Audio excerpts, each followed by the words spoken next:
Hi, my friends. Today I want to present you a new story. Enjoy watching it. Thanksgiving had always been noisy in my family. Laughter forced through clenched smiles, the clatter of plates masking the old wounds that never healed. This year, I was determined to keep my 7-year-old daughter, Dolly, at the center of everything. She had her grandfather's dimples, her curls wild and untamable, her laughter so pure it disarmed even the frostiest of relatives.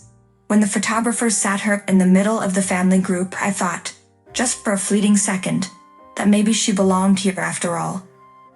The prints arrived 2 weeks later in a thick, glossy envelope. I spread them across my kitchen table, smoothing out the corners with careful fingers. My breath caught. Dolly was gone. Not hidden at the edge, not cropped by mistake. Erased, her little dress, her curls, her bright eyes, all replaced by a seamless stretch of cloned carpet and cloned legs that didn't even belong together. It was so clean, so deliberate, that rage trembled in my chest. I carried the stack to my mother's house, my hands shaking. "Where is she?" I demanded, my voice louder than I intended. "Why did you take Dolly out of the pictures?" Mother blinked with that practiced innocence. "Scarlett, don't be dramatic. The photographer said it looked tittier this way. More tidy and uniform, that the little girl didn't really fit in with them." Tidy? My throat burned. She's 7 years old, not clutter.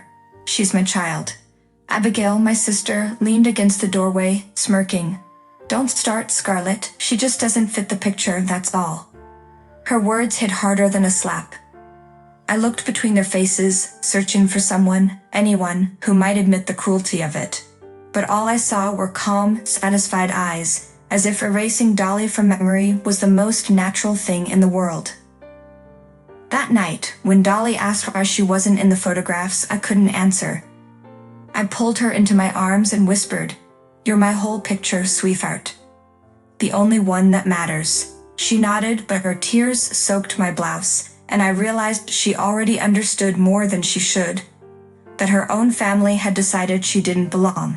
And in that moment, I knew the photo was no accident. Someone had paid for her to vanish. And I was going to find out who. The photographs haunted me, but they were only the sharpest cut in a lifetime of quieter wounds.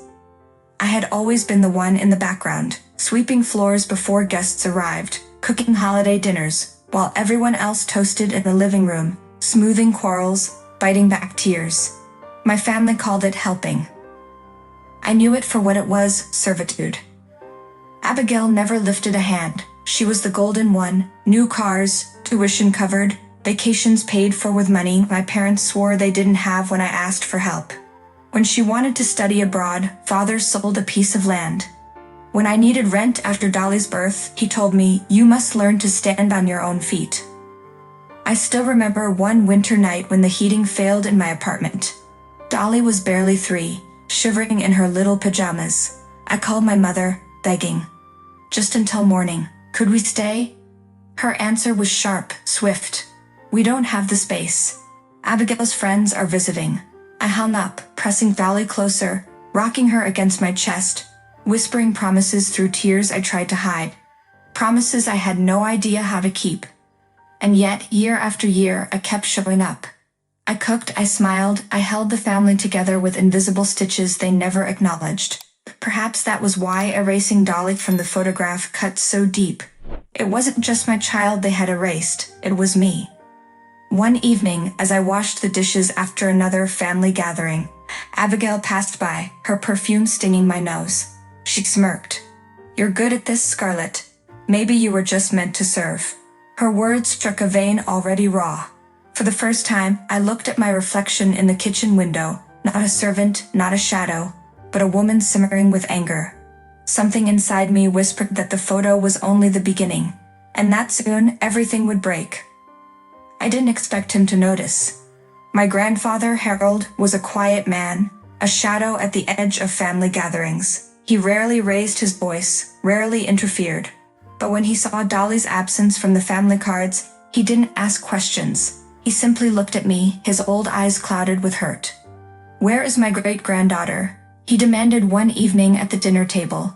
His cane tapped sharply against the floor, each strike silencing the room. Mother waved her hand as if shooing away a fly. Papa, don't fuss. The photographer thought the picture looked more balanced. Balanced? His voice cracked like thunder. Balanced without her? Without Scarlett? Do you think I don't see what you've been doing all these years? The room froze. Even Abigail's smirk faltered. I swallowed hard, my hands trembling. Grandpa, please, it's nothing. Don't upset yourself. But he shook his head, his gaze steady on me. No more silence, Scarlett. I should have spoken long ago. You carried this family while they drained you dry. And now they dare to erase your child? Tears blurred my vision.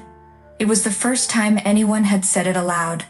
The truth I had buried beneath years of obedience. Within a week, letters arrived. Eviction notices, stamped and signed. My mother's shrill protests echoed through the house, but Grandpa was unyielding. This is my home, and I decide who stays. Scarlett, Dolly, this roof is yours now. Abigail screamed betrayal. Mother wept. Father slammed doors. But I stood speechless, clutching Dolly's hand as if it were a lifeline. That night, Dolly whispered into my chest, Grandpa saved us, didn't he? I held her tighter, tears slipping silently down my cheeks. For the first time in my life, someone had chosen me. Chosen us. And I knew the storm was only beginning. It didn't take long for the storm to come. When the eviction notices were served, my parents raged like wounded animals. I thought perhaps their fury would cool, that they would retreat in silence. Instead, they struck back in a way that left me trembling. The knock came early one morning. 2 police officers at the door, their faces grave. Dolly clung to my robe as I opened it. Ma'am, one of them said, we've received a report of elder abuse. We'll need to speak with Mr. Harold. My heart dropped. What? That's impossible. Who said that? Your parents, the officer replied flatly. Inside, Grandpa sat in his chair, calm but pale. Dolly ran to him, wrapping her arms around his thin legs. They're saying Mommy hurt you, she asked in a trembling voice. Grandpa placed a shaky hand on her head. No, sweetheart. None of it's true. The investigation dragged on for weeks. Strangers came into our home, peering into cupboards, asking endless questions. Each visit felt like another attempt to paint me as a villain, to undo the fragile safety we had finally found. Mother confronted me once in the yard, her voice hissing like venom. You think you've won, Scarlett? You stole my father's house. We'll take it back. Mark my words. I looked her dead in the eye, my voice shaking but steady. You erased my child. You tried to erase me, but you will not win this time. When the caseworkers finally closed the file, their words nearly broke me with relief. We find no evidence of abuse. Mr. Harold's decisions were his own. That night, I sobbed quietly into my pillow, Dolly asleep beside me. It wasn't over, my parents had lost the battle, but their war was far from finished. A month later, when the dust finally settled, silence filled the house like a long exhale. The police had ordered my parents away under a no-contact mandate, their accusations exposed as lies. Abigail, once their pride, turned her back on them too, unwilling to shoulder the weight of their ruin. For the first time, the house didn't feel hostile. It felt ours. Grandpa took Dolly's hand one afternoon and led her upstairs. Come, little bird, I've something to show you.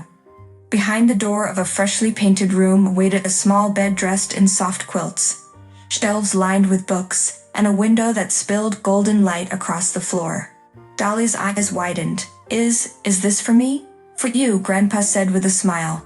Every child deserves a place where she can belong. She turned to me, tears glistening, and whispered, Mommy, I have my own room. I knelt, pulling her close. My heart ached with joy and sorrow all at once. After years of being erased, we had finally been written back into the story of our own lives. And as I tucked Dolly into that bed for the first time, I knew we had found what we had been searching for all along: safety, dignity, and home. Friends, what do you think of this story? Write your opinion in the comments. Would you like more stories? Don't forget to subscribe and hit the bell button so you don't miss any videos. See you tomorrow.